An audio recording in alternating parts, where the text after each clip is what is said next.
Hey up! Right, first of all, I'd just like to thank you for your patience over the last couple of weeks. As you know, there was a bereavement in the family, resulting in me having a lot less time for video production than I normally would. The funeral is next Friday, and I think everything is pretty much in place now, so I should be back into the swing of things next week with filming and reviewing, etc. I've got quite a backlog of review items, actually. But anyway, thank you for your patience. Right, so what I thought I would do today, I'm just going to rerun some footage from the Hunter reviews that I did. And I thought we would just talk really about a couple of related subjects which constantly come up in comments. In fact, go on any Facebook page or motorcycle forum and I dare say that there'll be some hotly contested debates about these subjects ongoing at any one time, some of which may be capable of starting a world war. A bit like, which motor oil to use, that kind of thing. Now, these two subjects are interlinked. One of the big things that comes up quite frequently, and I have dealt with it actually in previous videos, is tyres. I am always getting complaints about a brand and model of tyre that I know is a perfectly capable tyre, with people telling me that, they're a load of rubbish, they're dangerous when it's wet, rip them off as soon as you get the bike and replace them with this model of tyre or that model of tyre, they're much better. In fact, we had a situation a couple of years ago as a result of a YouTube video that someone else put out where everyone that bought a new Royal Enfield Interceptor thought that it was obligatory to immediately get the dealer to change the tyres for something else before they even took delivery of the bike. Although that one does seem to have calmed down a bit now. And the other complaint is brakes. That twin pot or that single pot caliper on the front of that bike isn't man enough for the job, the brakes are rubbish. And the first thing that you have to do if you've bought one of these bikes is take the brake calipers off and replace them with X, Y or Z brand of caliper, fitted with A, B or C brand of pads, otherwise you're going to kill yourself. Now, I'll just make my position on this very clear. First of all, vehicles have to be built to match up to certain international and regional standards. All tyres will have to be a compromise in some way or other. They have to be capable of general use. That means they've got to perform well in dry weather, in cold weather, hot weather and in wet weather. There's no such thing really as a motorcycle tyre that performs well on ice. But every motorcycle manufacturer will, fit a tyre to their production motorcycles that give a good level of safety and handling under most general conditions, providing the motorcycle is being used sensibly. And we'll come on to that in a moment. Now, the same applies to the braking systems. They have to meet the relevant standards. And I'll tell you now, somebody that's been riding almost 40 years, no, over 40 years, and, someone that was trained to ride by the police. A very aggressive brake on any motorcycle is not a good thing. For a start, brakes that lock up easily nowadays with ABS are totally pointless. And, even in the days when we didn't have ABS, locking your tyre up is the quickest way to an accident. You've overwhelmed the tyre and, basically you've lost control of the motorcycle. So, a competent, gradual, predictable braking system is the safest system to fit on a motorcycle, or a car for that matter. Although the nature of the two vehicles does mean that obviously with a car you can get away with a bit more. So, taking into account tyre choice and performance and brake system choice and performance on a motorcycle, the manufacturer has to be very careful about how it goes about this. Yes, cost of manufacture does come into the equation. But that vehicle manufacturer isn't going to last very long if 10% of his customers kill themselves in the first 6 months after buying one of his vehicles.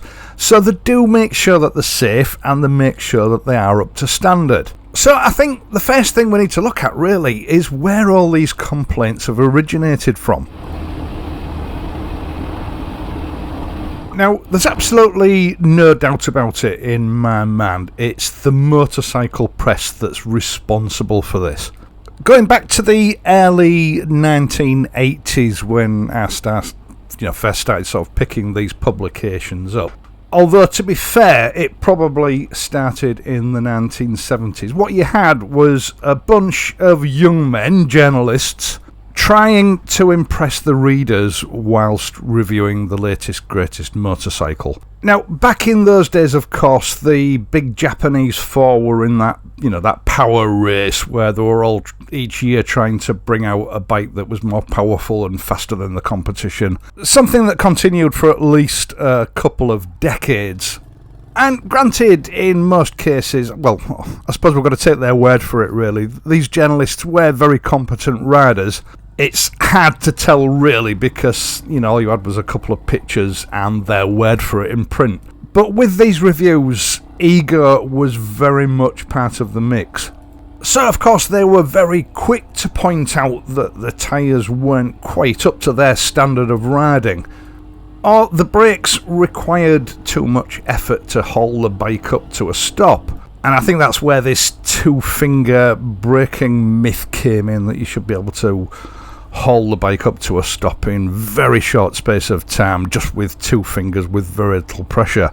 And back in those days, reviews were more about, how you could get the bike to stand up on its front wheel while you were braking, or how quickly or easily it would pull a wheelie. They weren't really reviewing the bike as such. They were just, showing off.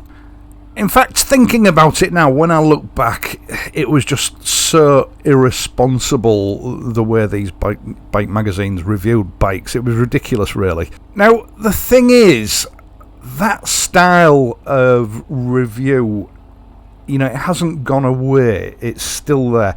It's still as much about the reviewer showing off his skills and competence as it is about actually reviewing the bike. And unfortunately, even now here on YouTube, that mindset still very much exists. I don't think it's as bad as it was back then in the old days, but there are still elements of it that are still there in those reviews. And quite often, even now, those motorcycle video reviews can be as much about the reviewer's ego as the motorcycle itself. So, bearing in mind that this has been going on for at least 40 years, probably a little bit longer, most motorcyclists have, shall we say, unrealistic expectations on, the tyres and the brakes on the motorcycle.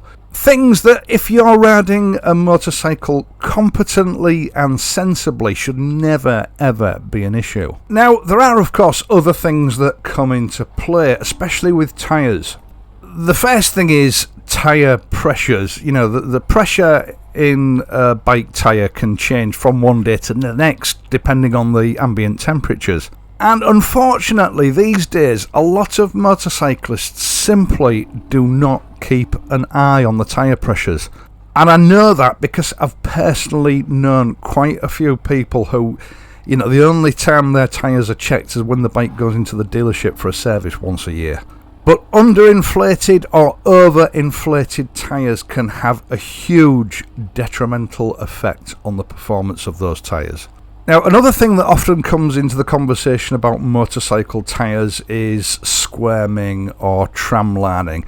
And that's that unpredictable squirming behaviour that you sometimes encounter when you go over a white line, or sometimes imperfection on the road, like a patch repair, something like that. Now, this is not dangerous, and it's actually fairly normal behaviour for most motorcycles and most tyres, depending on the age and wear on the tyre, and, of course, the tyre pressure.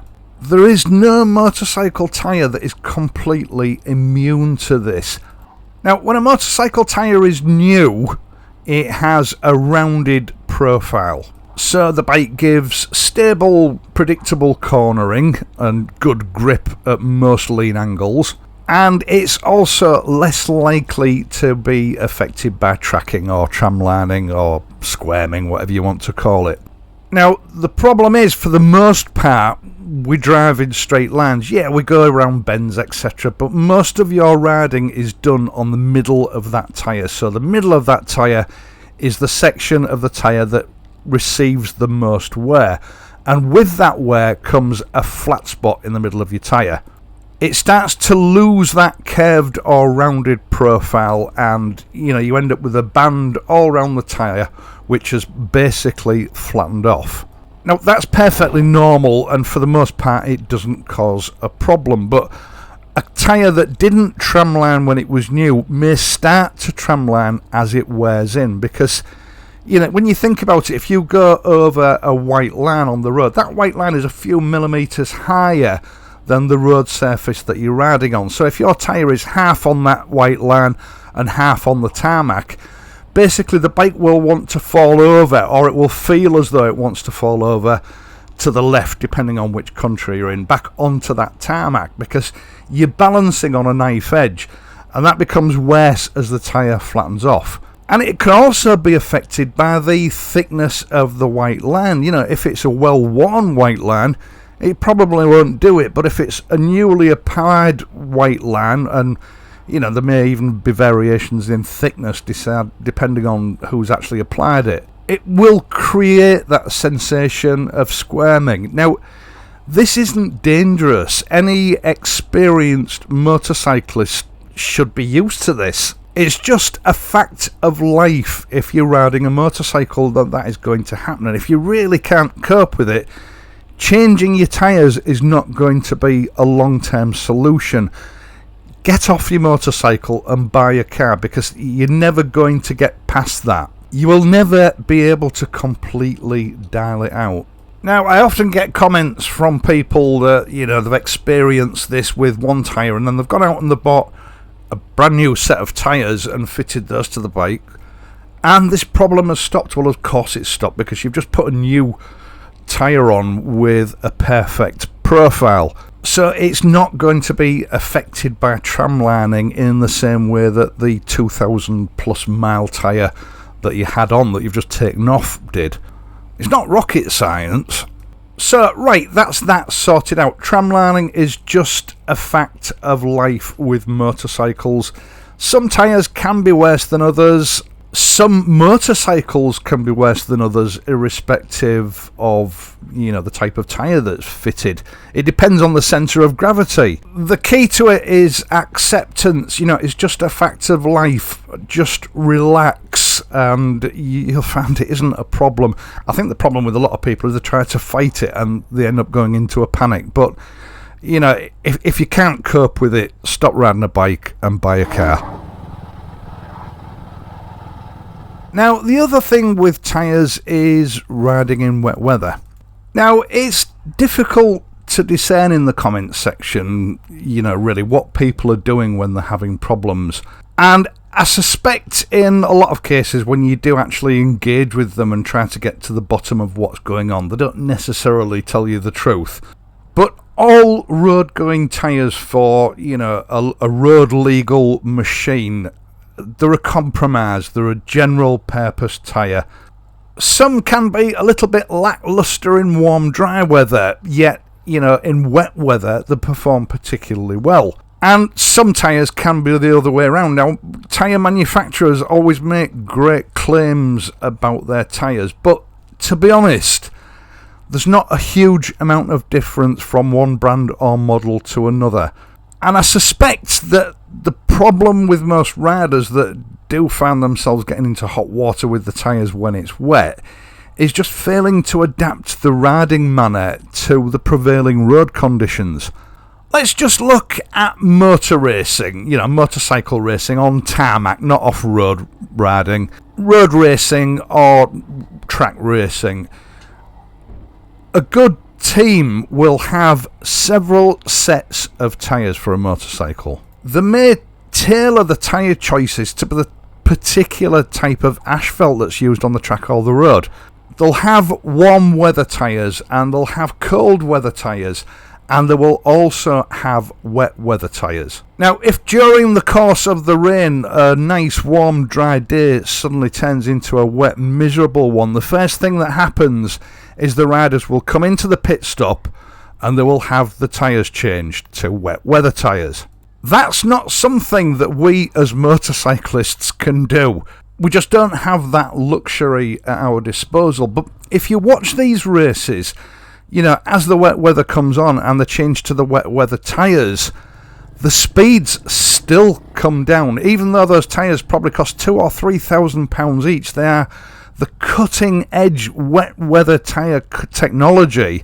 They still can't ride the bikes in the same way that they did when it was warm and dry. They've got to slow down a bit so they don't overwhelm the tyre and have a horrific accident. Now, a general purpose tyre of the type that are, you know, fitted to any motorcycle or car cannot compete with the performance of those wet weather specific racing tyres. You know, for the money you're paying, what probably just over £100 a tyre, you are not going to get anywhere near that technology. So that effect in sort of wet weather performance is going to be magnified multiple times. Granted, as I've already said, some tyres may perform better in wet weather than others, but it's usually a trade-off between dry weather performance. But either way, water is a lubricant, and if there's a layer of water between your tyre and the tarmac, grip is never ever going to be as good as it would be on a warm dry day, so you cannot expect the same performance. So if you're having an experience with your motorcycle tyres that you consider to be dangerous, it's not the bike, it's not the tyre, it's you. You need to slow down.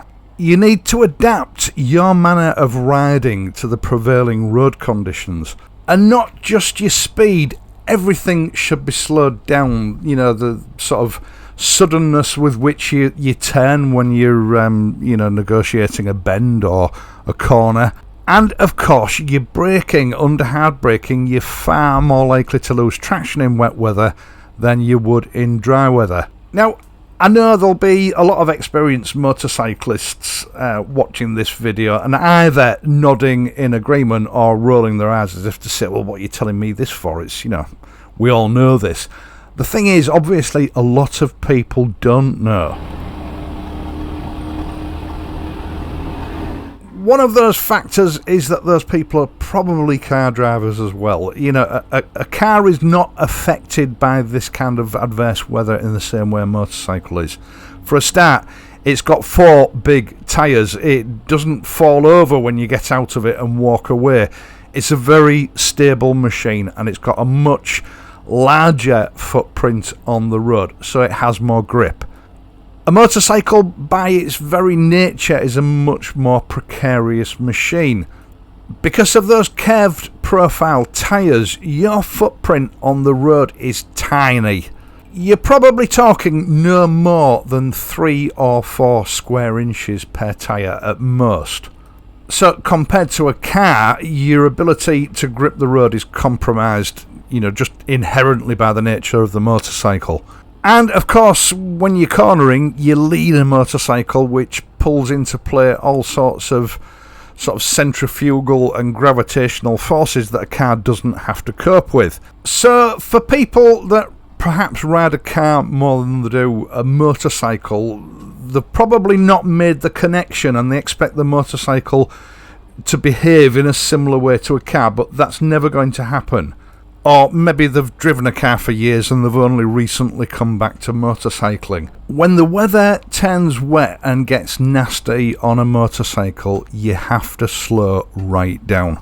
Again, it doesn't matter how good your tyres are. You have to make substantial changes to the way you ride when it turns wet. Now, I know if you're out riding in your dry weather gear and you get caught in a deluge and you've got freezing cold water dripping on the back of your neck, filling your boots up with water and just generally feeling cold and miserable, slowing down is probably the last thing that you really want to do, but you've got to fight that edge to rush home so that you can get into the dry.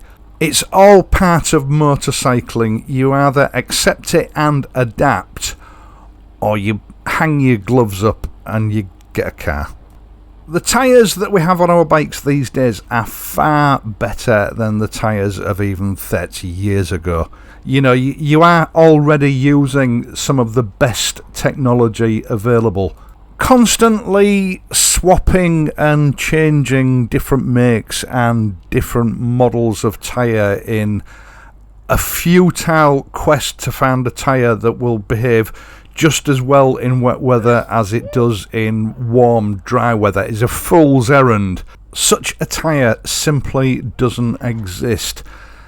Wear the tyres out that you've got, and then by all means select something different if you think it's going to provide you with some sort of advantage. But just be wary of anecdotal tales from friends or people on forums or whatever that have told you that they've had a horrific experience with A tyre and they've now swapped over to B tyre and they're like night and day. Just bear in mind, quite often that tyre A was probably, a couple of years old or a year old and it had 2,000 or 3,000 miles on it.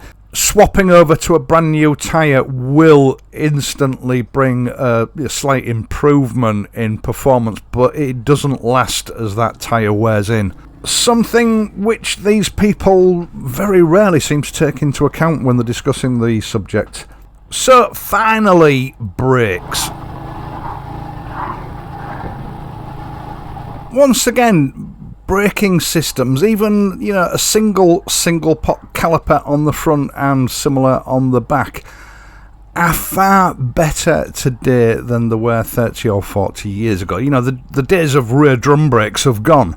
As you probably know, I have a background in police work and police driving and riding, and during the various courses that I took, it was drummed into me that you use your brakes as little as possible. A brake is just there to actually stop the vehicle, or maybe scrub a little bit of speed off if you've made a mistake and you've gone into a situation too fast. Again, I think the blame for the way a lot of riders ride these days can be levelled at the motorcycle press. A racing bike is a racing bike designed to be raced on a racetrack in a race. A road bike is a road bike. It's a mode of transport to get you from A to B in, a safe and efficient manner.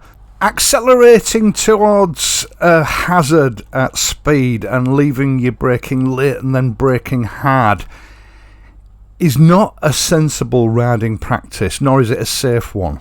Granted, it may well be a prerequisite of racing motorcycles because you're trying to get round a track as quickly as possible, but there's no place for that sort of behaviour on the road. If you've been watching my right hand throughout this video, you will notice I very rarely touch the front brake, and I'm not using the back brake either. Now, yes, I'm only human, and like any human, I get it wrong occasionally. And I may have to grab a handful of brake because I've misjudged a situation. But brakes should not constantly be used to get you out of trouble, and that's how a lot of people ride. In fact, a lot of people drive that way in cars. The road is not a racetrack. In fact, racing on the Queen's Highway is an offence. So a good set of brakes on a motorcycle are brakes that will give a good progressive feedback in scrubbing speed off when you need to. They shouldn't instantly lock the front wheels up.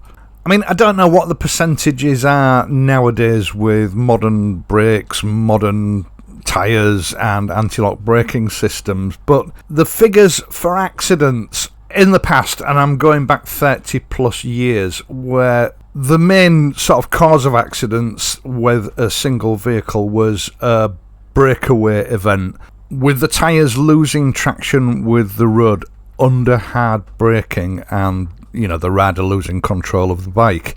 almost always attributed to rider error, either leaving it too late to brake and then having to brake too hard, or going into bends too fast and a mixture of hard braking and centrifugal force causing the bike to lose traction.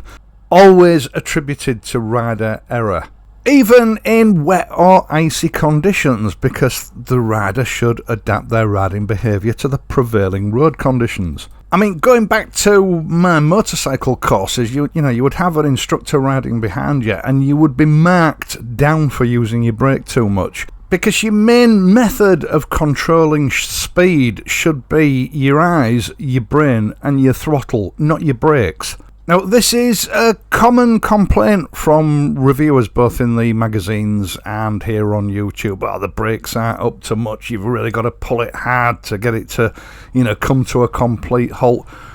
All they're really demonstrating to the viewer or the reader is that the driving skills are not very good.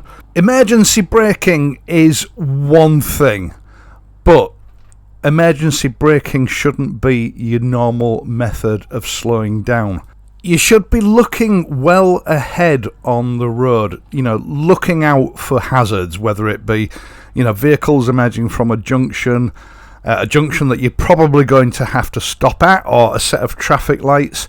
Don't accelerate towards those hazards and then rely on your brake to get you out of trouble if it turns out you do have to slow down abruptly or stop. Look well ahead and then well in advance. Ease off your throttle and allow the vehicle to naturally slow down. Then, if you do need to stop, use your brakes to bring the bike to a gentle halt. That's how brakes are designed to be used. They're not designed to, lift the whole bike up onto the front wheel whenever you want them to. And I think that's why we hear so many complaints from reviewers about the brakes not being powerful enough. The brakes are plenty powerful enough. It's just that, and I know I'll probably get some flack for this, their riding skills aren't very good. Over-keen brakes are a potential danger to a lot of riders. They can catch you unawares. I've not come across a bike in my entire riding career, to be quite honest, where I felt that the brakes were underpowered. If you're a new rider, don't be taken in by this egotistical hype that brakes on a particular model of motorcycle are not keen enough. They all fit in with the regulations. We all make mistakes and have to brake hard occasionally. We all get caught unawares by something that we didn't see coming, and we have to brake hard occasionally. But the way that the human brain works, if you find yourself in an emergency situation, you tend to overreact and pull too hard on a brake. In that situation, your average single pot or twin pot caliper on the front of a bike pulled hard enough will pull you up in plenty of time. If it doesn't, no braking system was ever going to save you from that situation. These braking systems are designed by experts in the field. They know what they're doing. That is how the brakes are meant to work. In an emergency situation like that, an over-keen brake that will instantly lock the wheels up when you try to pull on it hard because you're panicking is more likely to cause an accident. The braking systems on motorcycles are intended to be that way. It's not the manufacturer cutting costs. It's not substandard braking. It's a braking system that has been carefully calibrated for safe braking in all situations.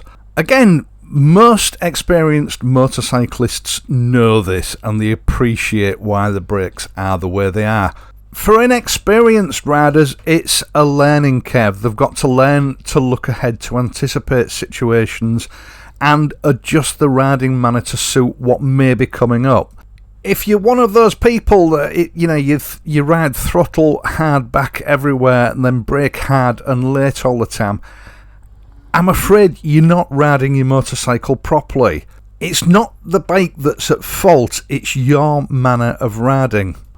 All you're doing really is converting petrol into brake dust and burnt rubber. Right, once again, thank you so much for taking the time to watch this and my other videos, and in doing so helping to support this channel. I really do appreciate it. I'll sit back and wait for all the abuse to flood in the comments section now. And while I'm doing that, please, if you enjoyed this video and found it useful, especially you younger, newer riders, please leave a like and subscribe to the channel. And if you do subscribe, hit the notification bell and ensure that your notifications are enabled in your YouTube account settings. That way you'll be informed whenever I upload a new video. I will of course be back next week, so until then, please ride safely and I'll see you soon.